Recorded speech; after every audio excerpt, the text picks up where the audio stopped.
Buenas tardes, queridos hermanos. Como siempre, los saludo en nombre del Señor. Le doy la bienvenida a todos, a los que fielmente estamos el día domingo en este horario y a los que nos acompañan por circunstancias eventuales. Pero es la palabra de Dios que se predica tanto en el horario de la mañana como de la tarde, así que bienvenidos todos. Vamos a leer la porción que tenemos para hoy. Vamos a la primera carta del apóstol Juan, capítulo 3. Vamos a dar lectura a los 3 primeros versículos. Ya pasamos al capítulo 3 y dice así la palabra del Señor. Mirad, cuál amor nos ha dado el Padre para que seamos llamados hijos de Dios. Por esto el mundo no nos conoce, porque no le conoció a Él. Amados, ahora somos hijos de Dios, y aún no se ha manifestado lo que hemos de ser, pero sabemos que cuando Él se manifieste, seremos semejantes a Él, porque le veremos tal como Él es. Y todo aquel que tiene esta esperanza en Él, se purifica a sí mismo, así como Él es puro. Vamos a orar. Señor, te damos gracias por tu palabra esta mañana. Te damos gracias, Señor, porque podemos reunirnos libremente a escucharla, a estudiarla y a escudriñarla, Señor. Te pido para que tú puedas, Señor, ser a través mío, llegando a cada uno de mis hermanos como un instrumento en tus manos, Señor. Y por cada uno de los que está acá presente, por los que nos ven a través de la página, Señor, te damos gracias por todos y tu bendición para cada uno de ellos también, Señor. En tu santo nombre, amén. Bueno, hermanos, seguimos con el estudio de la primera carta del apóstol Juan y nos hemos dado cuenta a medida que avanzamos que esto ha sido como una verdadera carta de navegación para nosotros, ¿cierto? Aprendimos que tenemos un abogado para con el Padre, que era Jesucristo el justo. Aprendimos también la semana pasada que tenemos la unción del Santo, que no era otra cosa que el Espíritu Santo mismo viviendo en nosotros, que nos guiaba a toda verdad.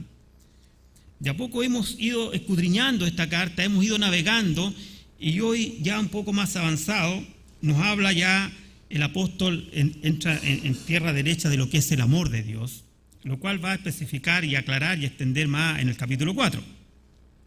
Pero también nos habla acerca de nuestra identidad. Este pasaje es claro en hablar a nosotros acerca de nuestra identidad, ya que empieza él diciendo en los últimos versículos del capítulo 2, Él es justo y todo el que hace justicia es de Dios, indicándonos ya lo que somos, hijos de Dios, porque Dios es justo, por eso hacemos justicia. Bueno, hoy hablaremos del amor de Dios. Ese es el tema, el amor de Dios. Y si pudiéramos poner un título sería el mismo versículo, mirad cuál amor nos ha dado el Padre. ¿Cuál amor nos ha dado el Padre? Este amor es tan grande que nosotros no lo entendemos, no lo podemos comprender. Y debemos hacernos algunas preguntas quizás para poder resolver esto y decir, ¿qué somos? ¿Qué somos nosotros? ¿Cómo llegamos a ser lo que somos? ¿Qué seremos en el futuro?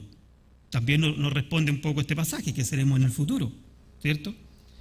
¿Y cómo debemos conducirnos para llegar a ser lo que Dios espera de nosotros? En la mente y en el propósito de Dios dice que somos sus hijos. Y bueno, aquí vamos, generalmente los que ya tenemos más años, ¿cierto? Los que ya pasamos los 40 años hace rato. Se dice que toda persona alrededor o cuando cumple 40 años hace una reflexión de su vida, se pone así como existencial. Y dice, ¿qué he hecho con mi vida hasta los 40 años? ¿Sí?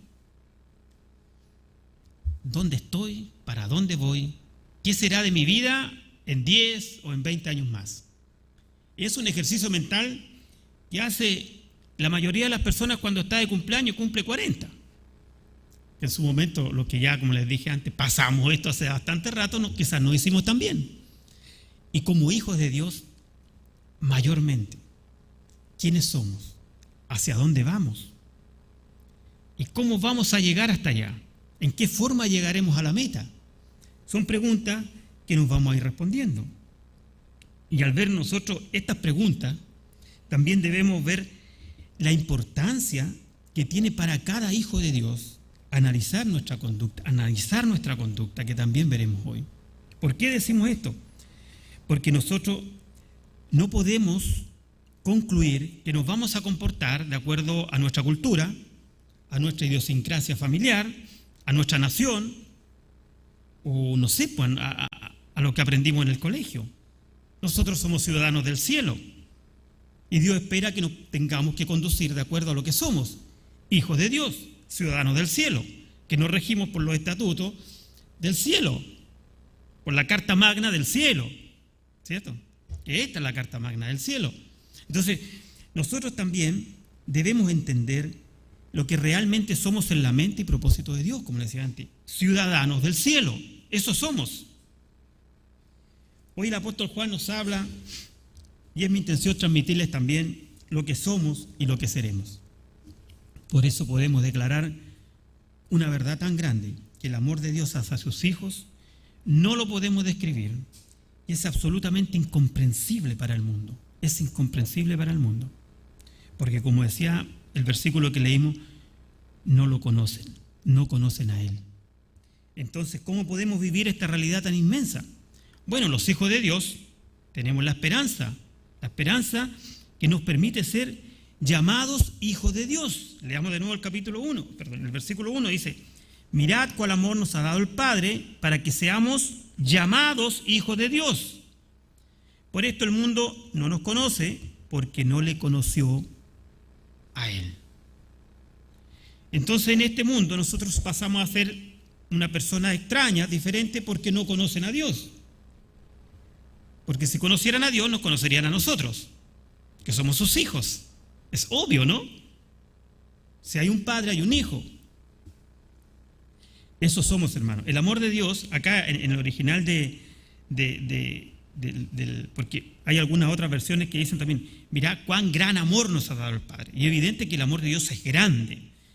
Pero el apego más estricto lo encontramos en la Reina Valera, que dice, mirad cuál amor, al referirse no solo a cantidad, sino a la forma, a esa manera indescriptible del amor. ¿De cuál amor?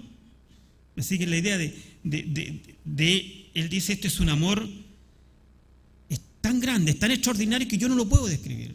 Ni siquiera puedo decir que es grande. Digo, ¿cuál amor nos ha dado el Padre? Pocas veces se usa esa expresión en el Nuevo Testamento.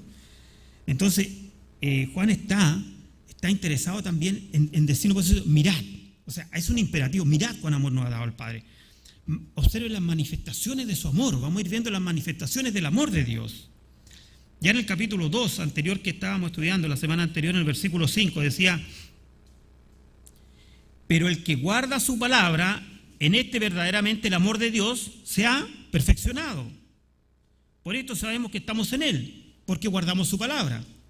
Y porque guardamos su palabra, el amor de Dios se va perfeccionando en nosotros, a medida que guardamos su palabra, a medida que hacemos su palabra. También lo explica aquí mismo en el capítulo 3, en el versículo 17, dice: pero el que tiene bienes de este mundo y ve a su hermano tener necesidad y cierra contra él su corazón, ¿cómo muere el amor de Dios en él? No habla del amor al prójimo, que también es parte del amor de Dios. Bueno, ya en el capítulo 4, que vamos a ver más adelante, define la característica más grande de Dios, que Dios es amor. Pero como decíamos al principio, cuando empezamos el estudio de la primera carta, vamos a pasar varios meses antes que lleguemos a entender el amor de Dios.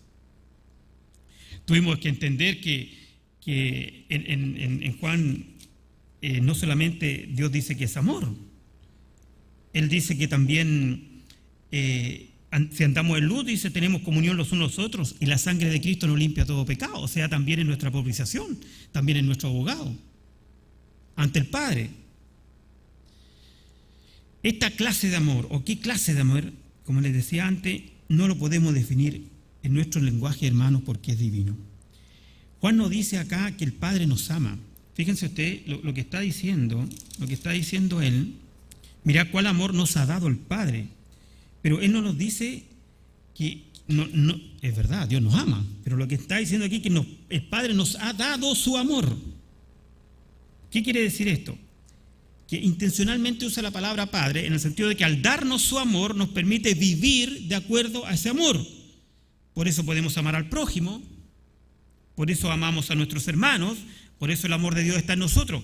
Porque no solamente lo tenemos que ver desde el punto de vista egoísta de que Dios me ama, que es verdad que Dios me ama, pero Él nos ha dado ese amor a nosotros también, el cual podemos compartir y podemos extender a otras personas.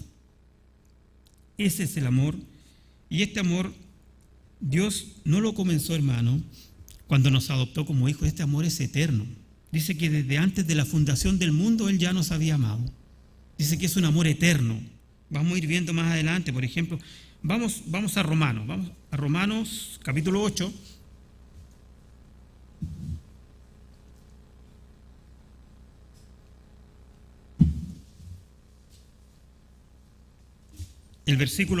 Vamos a leer el versículo 17 ahora. Dice así: y si hijos, hablando hijos de Dios, también herederos de Dios y coherederos con Cristo, si es que padecemos juntamente con Él, para que juntamente con Él seamos glorificados. Entonces, somos hijos, somos herederos de Dios y somos coherederos con Cristo. ¿Se fijan? Dios nos puso a la misma altura de Cristo en lo que se refiere a las herencias de Dios. Somos hijos de Dios. Ese versículo que todos tenemos que aprender cuando hacemos el discipulado básico, en Juan capítulo 1. Juan capítulo 1, versículo 12. Voy a tomarme del versículo 11 para contextualizarlo. Dice: a los suyos vino y los suyos no le recibieron, mas a todos los que le recibieron, a los que creen en su nombre, les dio potestad de ser hechos hijos de Dios. Somos hijos de Dios, eso es lo que somos. Esa es la intención mía hoy, que ustedes entiendan, que yo entienda, que entendamos que somos hijos de Dios, para que así el conducirnos sea algo fácil. Dice: los cuales no son engendrados de sangre, ni de voluntad de carne, ni de voluntad de varón, sino de Dios. Es decir, nosotros estábamos en la mente y en el propósito de Dios. Somos sus hijos adoptivos por medio de Jesucristo, por medio del sacrificio de Cristo.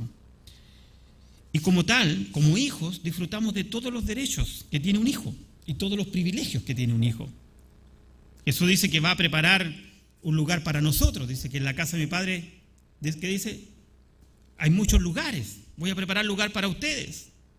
Entonces somos también coherederos con Cristo. Viviremos con el Padre y con el Hijo en la casa del Padre. Ahora, somos hijos de Dios, hermano, y como les dije antes, disfrutemos todos estos privilegios que tenemos de ser hechos hijos de Dios. No podemos, dice el apóstol Pablo, cuando le habla a los filipenses, dice: no quiero que ustedes tengan alguna raíz de amargura. Eso es horrible en un hijo de Dios. El amor de Dios es tan grande, hermano, y eso debería cubrir todas las faltas, como dice su palabra. Por eso tenemos que tener un conocimiento correcto de Dios, y uno de los atributos de Dios es el amor de Dios. Y nosotros vamos experimentando este amor porque ponemos nuestra confianza y nuestra fe en que Dios nos ama. Y ese amor es el que nos protege. Sin embargo, el mundo es hostil porque es incrédulo, porque no le conoce. Por eso es hostil con nosotros muchas veces también.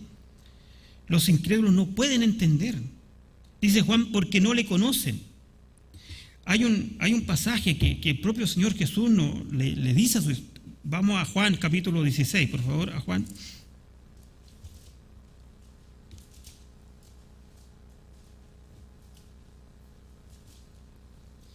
Juan capítulo 16, llegaron allá. Versículos 2 y 3 voy a leer, dice así. Jesús le está hablando de lo que va a pasar con ellos después que Él se vaya, dice. Os expulsarán de las sinagogas y aún viene la hora cuando cualquiera que os mate pensará que rinde servicio a Dios. Mira lo que va a pasar. Y harán esto porque no conocen al Padre ni a mí. Entonces, si nosotros a veces alguien nos hace bullying o alguien se burla de nosotros por nuestra fe, y quizás me voy a referir mayormente a los jóvenes que están en los colegios, en las universidades, piensen que Jesús ya dijo esto, porque no le conocen a Él. Porque ellos no pueden, aunque quisieran, no pueden vivir como hijos de Dios porque no son hijos de Dios. Nosotros fuimos adoptados por Dios. ¿Ya? Entonces, el mundo incrédulo vive separado de Dios y nunca conocerá el significado de nuestra relación espiritual con Dios. Ellos están separados. En el fondo somos como unos incomprendidos de Dios, unos incomprendidos de Dios. El mundo, al rechazarnos a nosotros, ¿sabes lo que hace, hermano? Esto es tan hermoso, porque cuando el mundo nos rechaza a nosotros, con eso nos confirma de que somos hijos de Dios. Porque como no conocen a Dios, rechazan a Dios. ¿Me siguen la idea? Entonces, cuando te rechacen, hermano, alégrate. Porque están confirmando que tú eres un hijo de Dios.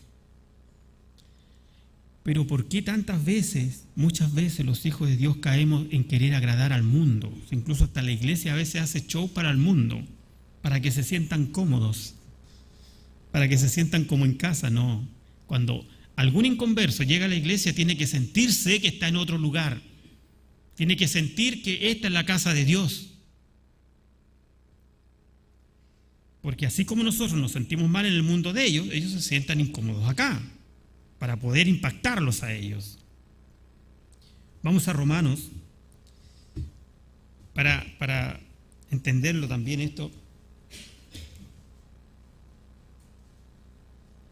Hermano Ricardo, ¿puede abrir la ventana de atrás? Parece que siento que están un poco agobiados. Gracias. En Romanos capítulo 8, voy a leer de los versículos 14 al 17. Romanos 8, 14 al 17. En algunas Biblias tiene como un título arriba: el creyente es hecho hijo y heredero. ¿Ya? Dice así: porque todos los que son guiados por el Espíritu de Dios, estos son hijos de Dios. Ya habíamos estudiado antes la unción del santo, ¿se recuerdan? Pues no habéis recibido el espíritu de esclavitud para estar otra vez en temor, sino que habéis recibido el espíritu de adopción, por el cual clamamos: Abba Padre. Papito, dice, que es la traducción literal, ¿cierto? Papito. El Espíritu mismo da testimonio a nuestro espíritu de que somos hijos de Dios. Y el versículo 17 que leíamos antes: y si hijos también, herederos, herederos de Cristo y coherederos con Cristo. Somos hijos, somos herederos, somos coherederos con Cristo. Eso somos, hermanos. Esa es nuestra identidad. Entonces, cuando ya estamos teniendo un concepto claro de que somos hijos de Dios y que el ser hijo de Dios significa ser heredero y coheredero con Cristo, debemos también entender cómo se conduce un hijo de Dios, cómo se comporta un hijo de Dios. Un ciudadano del cielo vive de acuerdo a su carta magna, que es esta, que es la Biblia. Ese es su libro, esa es su constitución, por decirlo así, no hay otra. Hermanos, nosotros muchas veces, más ahora, somos probados también en el amor de Dios con las personas, porque Dios nos ama, amar al prójimo, amar a todas las personas, no solamente a los cercanos, no solamente a nuestros hijos, a nuestros parientes, a la familia, que se entiende como básico, sino que también a los que están en nuestro entorno, a los que muchas veces hoy día llegan a nuestro país de otros lados. También tenemos que amarlos, también tenemos que amarlos, porque son objetos del amor de Dios, ellos también. ¿Ya? El amor, este amor incomprensible, como decíamos antes, que parece de otra galaxia, es el que hace de un hijo rebelde a un hijo adoptado. Dios envió a su hijo a morir por un rebelde, por un pecador,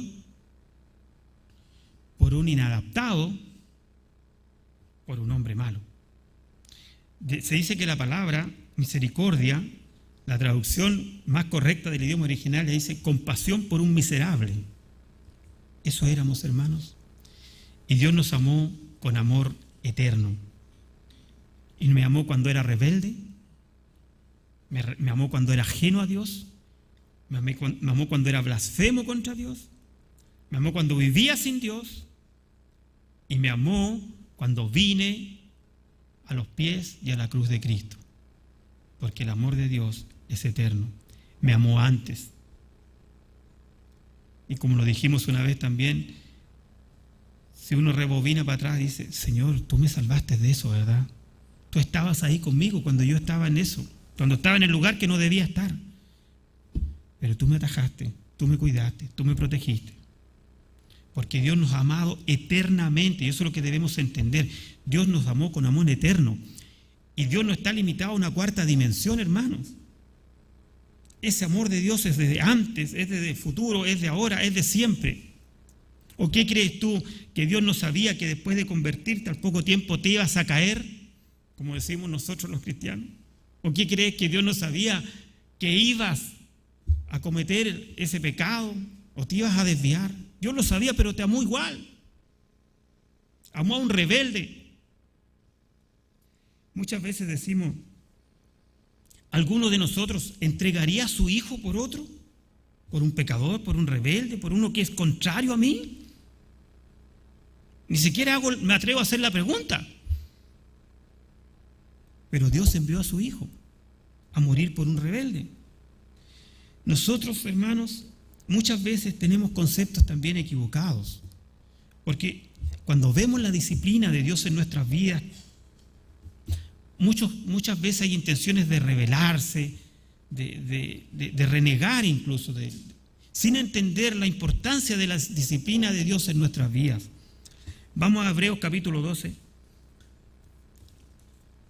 Vamos a ver un pasaje muy conocido. Hebreos 12.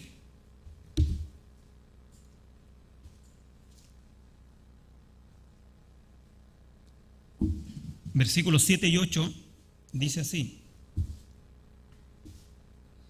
si soportáis la disciplina, Dios os trata como a hijos. Porque, ¿qué hijo es aquel a quien el Padre no disciplina? Pero si os deja sin disciplina, de la cual todos han sido participantes, entonces sois bastardos y no hijos. ¿Qué está pasando acá? Si Dios nos disciplina, hermanos, es porque somos hijos de Dios. Dios a los del mundo no los disciplina. Y probablemente sigan haciendo toda su barbaridad y no van a recibir disciplina, porque no son hijos de Dios. Y nosotros nos asombra y dice, ¿pero cómo? Porque, hermano, es más triste para ellos, van a recibir castigo. La Biblia dice que van a recibir castigo eterno. Si Jesús vino a predicar y dijo, arrepentidos, dijo Juan, porque el reino de los cielos se ha acercado. Arrepentidos, dijo Jesús. ¿Por qué? Porque sabía que todos, dice, iban al despeñadero, al abismo, al infierno. Los que no son hijos de Dios no tienen disciplina, tienen castigo.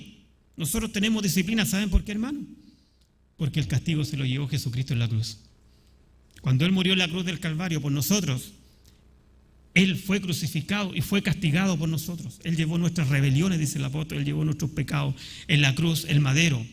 Cargó nuestras enfermedades, cargó nuestras dolencias, cargó todo lo nuestro, cargó nuestros pecados, cargó nuestra rebelión. Y ahí fuimos castigados. En Cristo fuimos castigados. Por eso es la importancia tan grande de predicar un correcto evangelio, que no somos salvos por obras, sino que por la obra redentora de Jesucristo en la cruz, que cargó mi pecado, que Él fue castigado, azotado, herido por mí, por cada uno de sus hijos. Entonces, si tú ves por ahí en el mundo, ay, ¿por qué ese se comporta así y hace lo que quiere y no le pasa nada? Porque Dios no lo va a corregir. Qué triste. Porque no es un hijo de Dios. Pero a sus hijos corrige. A nosotros nos enseña, nos exhorta, nos redarguye a través de la unción del Santo, que es el Espíritu Santo. Conversábamos el domingo pasado. Entonces, hermano, debemos concluir que el momento más grandioso en la historia de la humanidad es cuando Dios entrega a su Hijo en aquella cruz. Es cuando Cristo mismo dice, consumado es, el precio fue pagado. Él pagó el precio. Él dijo, tetelestai, que es una palabra griega que dice, es de comercio, que dice, el precio fue pagado. Pagó un precio para darnos libertad. Dios entregó al santo, sin pecado, por un rebelde, por un ajeno, por un alejado, por un pecador. Esa es el amor de Dios. Ese es el maravilloso amor de Dios. Ese es el inexplicable amor a Dios. Ese es cuál amor nos ha dado el Padre. Ese es el amor de Dios. Cuando entiendo la manera en que Dios me ama, es motivo suficiente para cambiar mi manera de vivir, hermanos.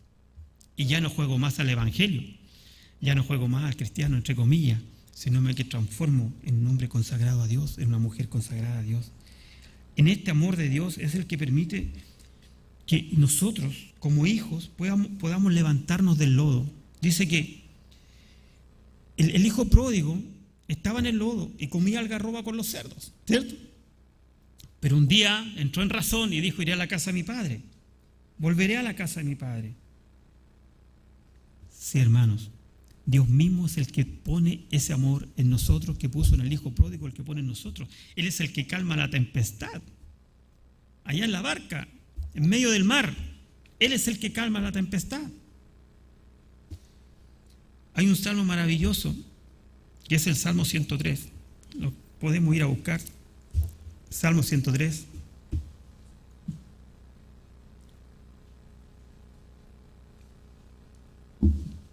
Dice así el Salmo 103, voy a leer el versículo 2.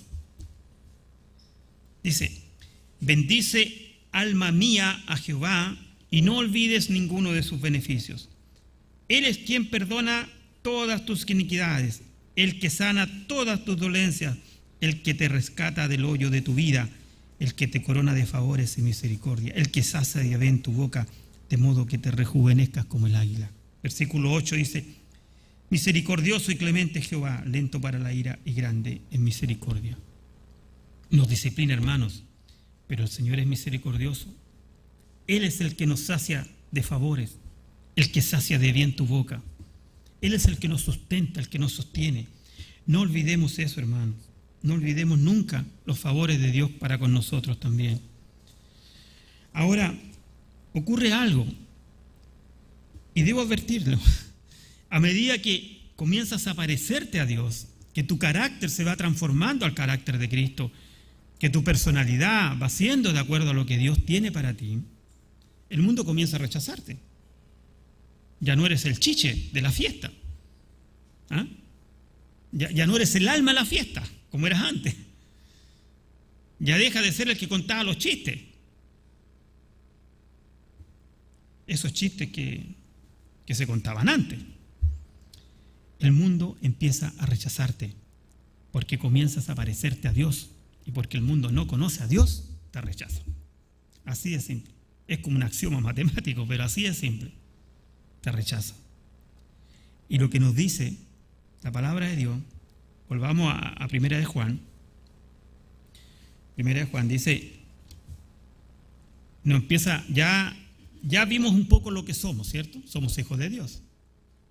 Y había otra pregunta: ¿qué seremos mañana? La reflexión existencial de los 40 años: ¿qué seremos mañana? Pues bien, dice así el versículo 2: amados, ahora somos hijos de Dios.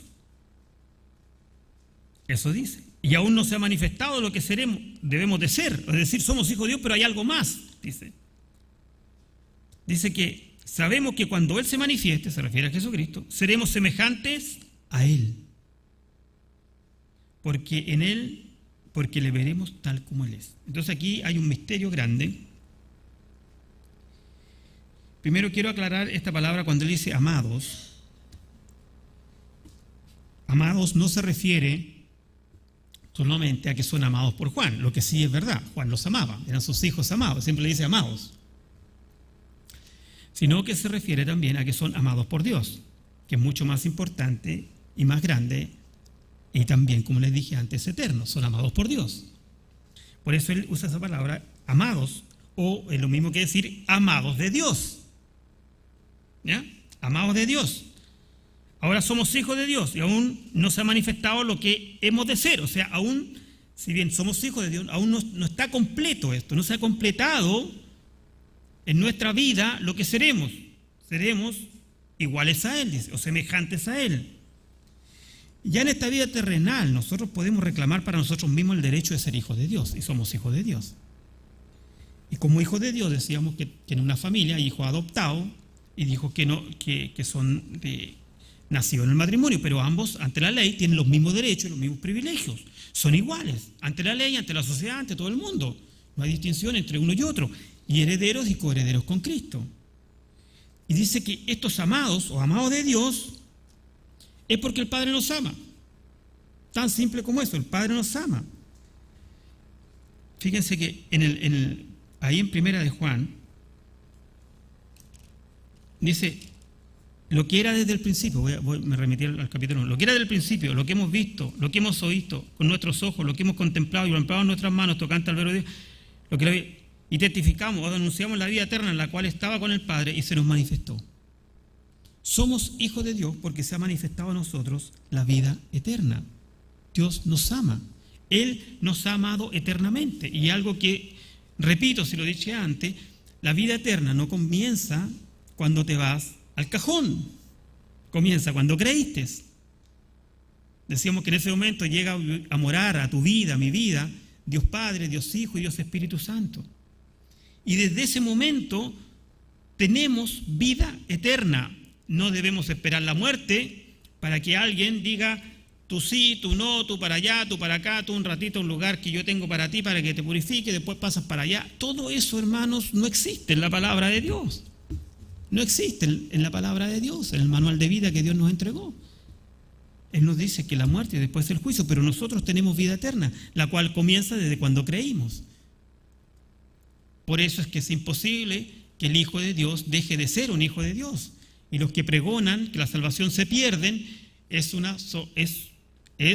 una herejía que ocupan para manipular a las ovejas de Dios, para manipular y tenerlos temerosos. Porque el Hijo de Dios nunca deja de ser un Hijo de Dios. Era Hijo de Dios cuando estaba comiendo con las algarrobas y es Hijo de Dios cuando está sentado a la mesa del Padre con el vestido nuevo y con su anillo en la mano. ¿Ok, hermanos? Ese es el Hijo de Dios. Ese es el amor que nos ha dado el Padre. Entonces, ¿qué seremos en el futuro? Y vamos aclarando. Dice que seremos semejantes a Él. Eso seremos en el futuro. La Biblia, hermanos, es un libro que más bien nos habla de la redención. Toda la Biblia habla de la redención. Toda la palabra de Dios habla de Jesucristo. Todas las escrituras hablan de mí, le decía el Señor a los caminantes en Emaús, ¿se recuerdan? Pero también nos habla del futuro, de cosas que aún no han ocurrido, de cómo seremos transformados. Nadie ha visto a Dios cara a cara. Dice que Moisés vio un resplandor de Dios y eso hizo que su rostro se iluminara y cuando bajó del monte lo vieron resplandecer. O cuando estaban Pedro, Juan y Jacobo en la transfiguración de Jesús, dice que fue algo maravilloso, pudieron ver la gloria de Dios viniendo en Jesucristo. Y nosotros seremos semejantes a Él. Hermano, qué maravilloso, pero qué responsabilidad también para nosotros. Vamos a leer algunos versículos. 2 Corintios 3:18.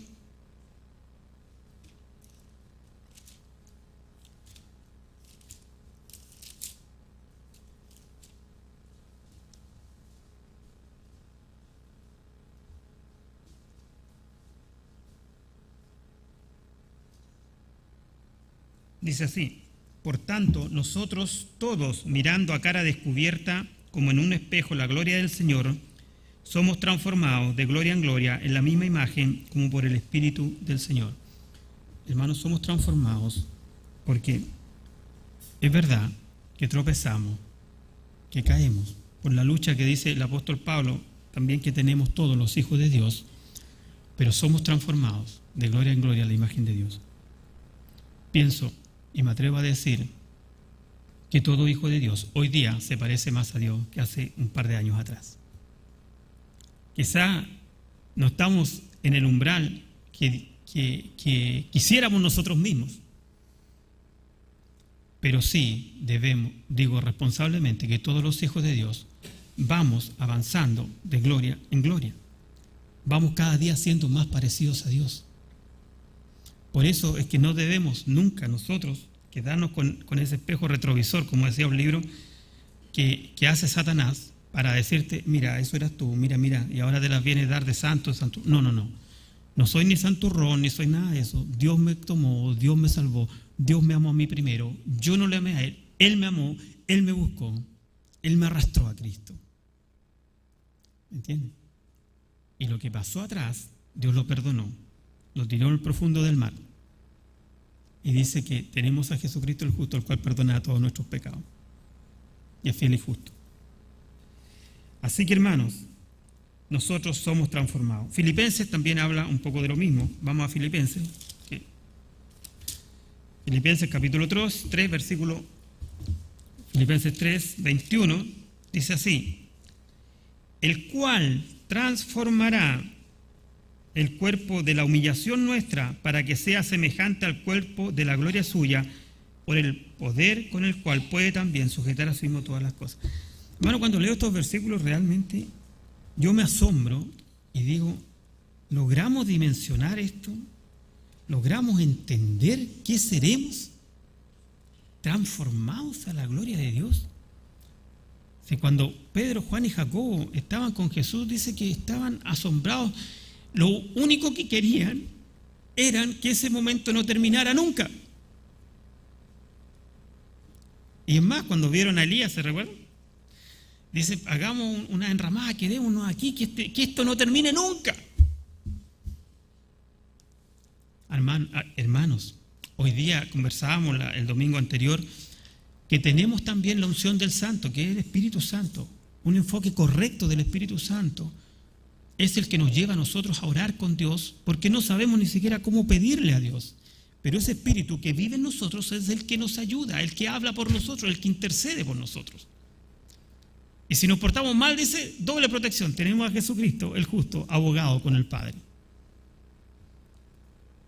Y estas cosas que parecen repetitivas para nosotros, es lo que tenemos que necesariamente repetirnos.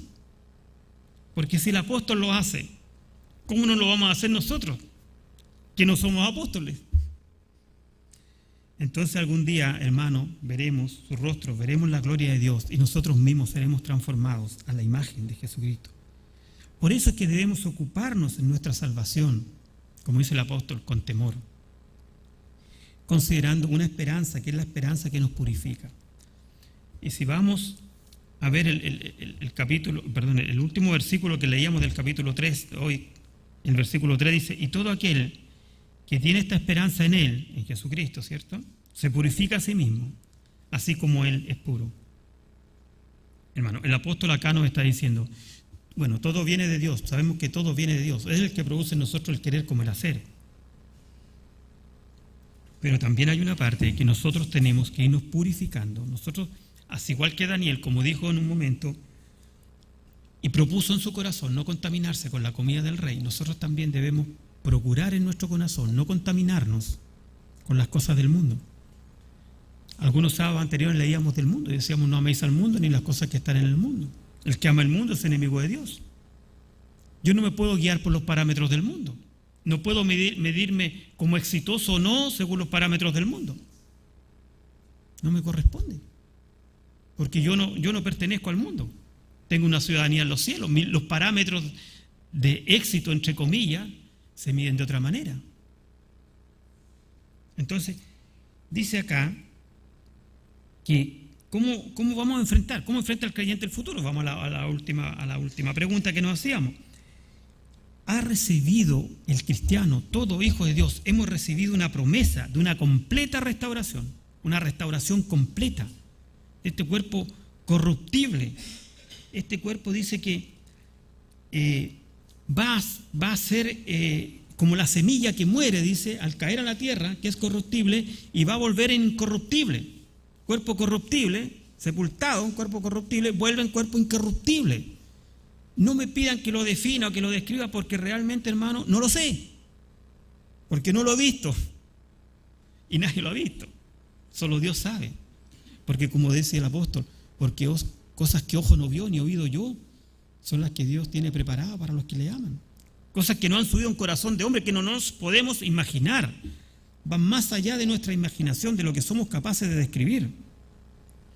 Entonces, eso hace que cada uno de nosotros trabaje en su salvación, no en el sentido de buscarla o de merecerla, porque no la merecemos, pero trabaje, como dice Pablo, en su vida cristiana para ser cada día más semejante a Cristo. entendiendo que Dios es el que produce todo. Pero tengo yo una responsabilidad también. Sí, tengo una responsabilidad, que es procurarlo. El creyente, el Hijo de Dios, vive en la esperanza de verse transformado a la semejanza de Jesucristo. Y cuanto más contempla esta verdad, tanto más se purifica en su alma, en su espíritu, en su relación con los hermanos, en su vida diaria, en su familia, en su hogar, en sus relaciones interpersonales. Porque Él es un pequeño Cristo que está ahí, en la oficina, en la universidad, en el colegio, donde sea. Es un pequeño Cristo. Porque así como Él es puro, dice que en 2 Corintios nos habla de que así como Dios es puro, como Jesucristo es puro, nosotros debemos procurar también esas cosas para nuestra vida.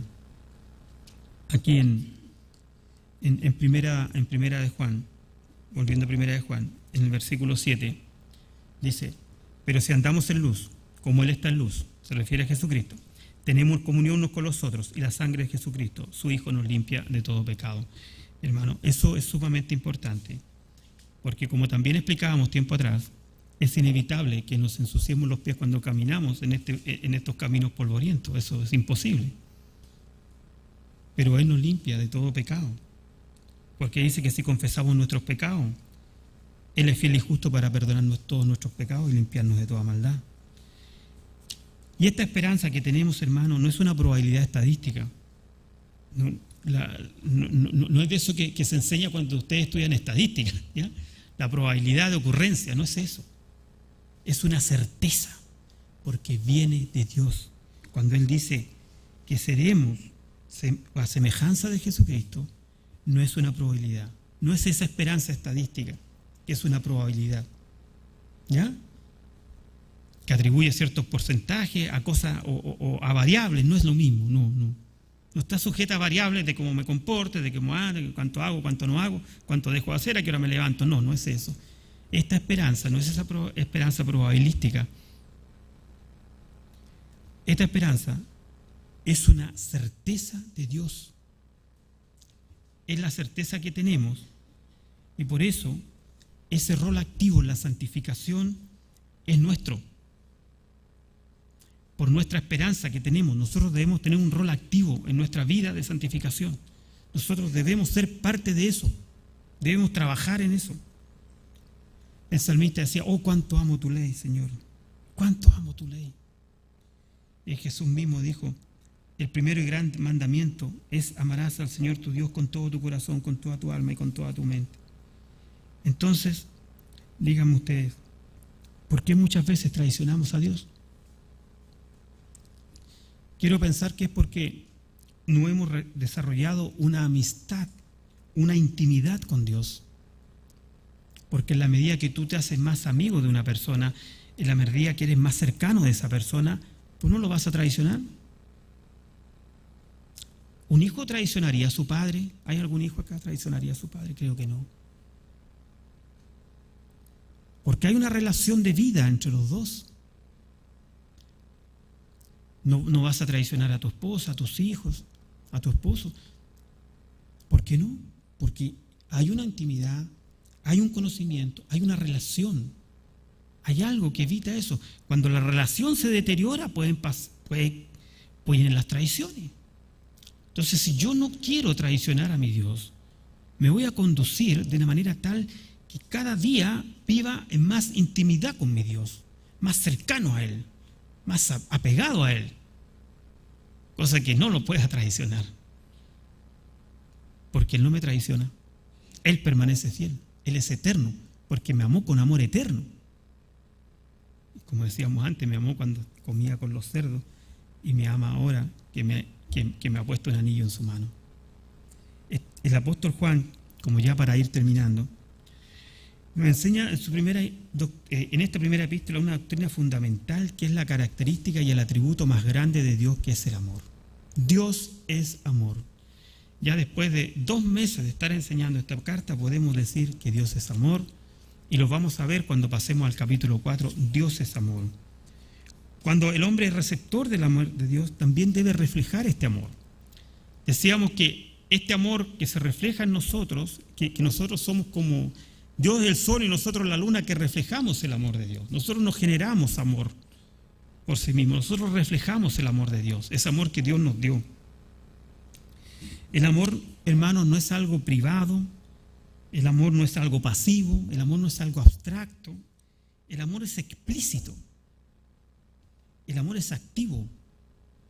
Nosotros debemos demostrar amor, debemos ser capaces de romper esa barrera que nos cuesta tanto.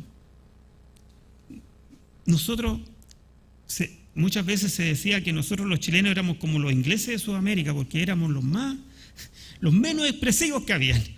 Vemos los argentinos, son expresivos, vemos a los centroamericanos, son expresivos, vemos a la gente del Caribe, son expresivos. Nosotros no, nos cuesta, culturalmente nos cuesta.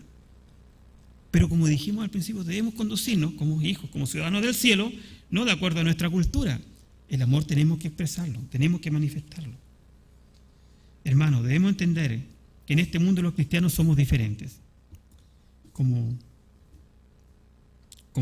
Realmente, como la historia del patito feo, somos los diferentes, ¿ya? Él se crió con los otros, llegó ahí a una familia pata, ¿cierto? Pero en un momento se dio cuenta que era distinto. Cuando encontró su verdadera familia, se dio cuenta que no era igual que los otros. Y si se burlaban de él, y si en algún momento se sintió menos, se sintió distinto, no era porque era ni más feo, era porque él era un cisne, no era un pato. Y nosotros, hermanos, vivimos en este mundo, estamos acá, pero cuando llegamos a la familia de Dios y conocemos a nuestro Padre, verdadero Padre, entendemos lo que hacemos. Pero el mundo no nos conoce porque no ha conocido a Dios. No ha conocido a Dios. El Hijo de Dios, hermano, es hijo de Dios, como les dije antes, cuando está en el pozo, cuando está en el fango, como cuando está sentado a la mesa, nunca deja de ser un hijo de Dios. Lo cual no es motivo para nosotros de aprovecharnos de esa condición, sino que muy por el contrario, vivir de acuerdo a lo que Dios espera para cada uno de nosotros. Hermanos, si creemos esto, vamos a vivir una vida cristiana, una vida santa, porque en nosotros, igual como el cisne ese, está el ADN del Espíritu Santo de Dios. Nosotros tenemos ese ADN espiritual que el mundo no lo tiene. Y por ese ADN algún día seremos transformados.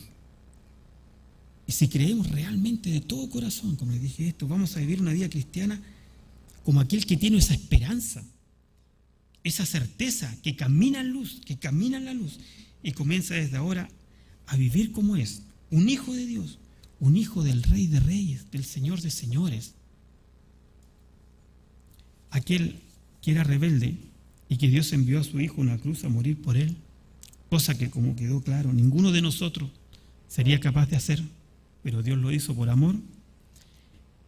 Es la exhortación que decíamos al principio, que entendamos el amor de Dios. En la medida que entendamos cómo Dios nos amó, vamos a entender, vamos a vivir y nos vamos a conducir para lo que realmente somos, lo que seremos algún día, cuerpos transformados, glorificados a la semejanza de su Hijo. Nos ponemos de pie para orar, hermanos.